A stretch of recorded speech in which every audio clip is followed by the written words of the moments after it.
Affairs Committee together for the purpose of a confirmation hearing for the nominee for the next Secretary of the Veterans Administration. Before we introduce the nominee for his remarks, the ranking member and I will make opening remarks, and then we will turn it over to Senator Tillis, who will officially introduce our nominee, and then we'll go to questions and answers after our nominee's testimony. Yesterday in Atlanta, Georgia, a sad occasion and a tragedy took place when a veteran of the United States military set himself on fire and was severely injured near the state capitol. Being my home state, my home city, my country, my capital, and a veteran, I immediately called home to find out about the circumstances and the situation. I'm very proud of the response that was given to him almost instantaneously.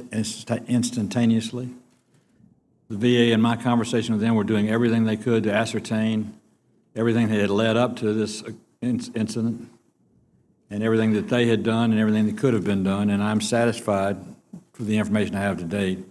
Their response has been thorough and complete. Obviously, saving the veteran's life is the #1 goal and priority, which is in the process of being done now, and we hope and pray that'll happen. The reason I bring it up is this. We've had a situation for my last 4 years here on the committee where every headline I ever saw about the VA was about something that happened 5 years ago that was wrong or bad. Never about something happening now that's good. And we've had so much good stuff happen, Chairman, myself, and the ranking member from Montana, that I just thought it was time to say this. We want to make good headlines. We want to confront every tragedy when it happens and do everything we can, put every resource behind it, and see to it never happens again. But we also want to uplift those in the VA that are doing so much to make the VA a better VA today than it was in the past.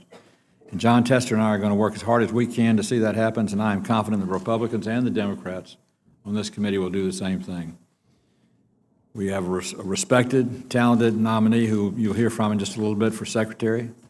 We'll go through this hearing today. Hopefully, if everything goes smooth, in the near future, we'll have a Secretary sitting on the President's Cabinet for the Veterans Administration, and we'll begin building forward on the legislation this committee has passed in the last 2 years to make caregivers possible, accountability possible, better health care for our veterans possible, accessibility for veterans who live in rural, sparsely populated areas careful. We have done a plethora of things to improve the plight, the service, and everything we give to our veterans in terms of VA health services. And Senator Tester and I are going to see to it that we put a cherry on top of that Sunday, and every day is a good day at the VA and a better day for all the veterans of America. And with that said, I introduce our ranking member, John Tester.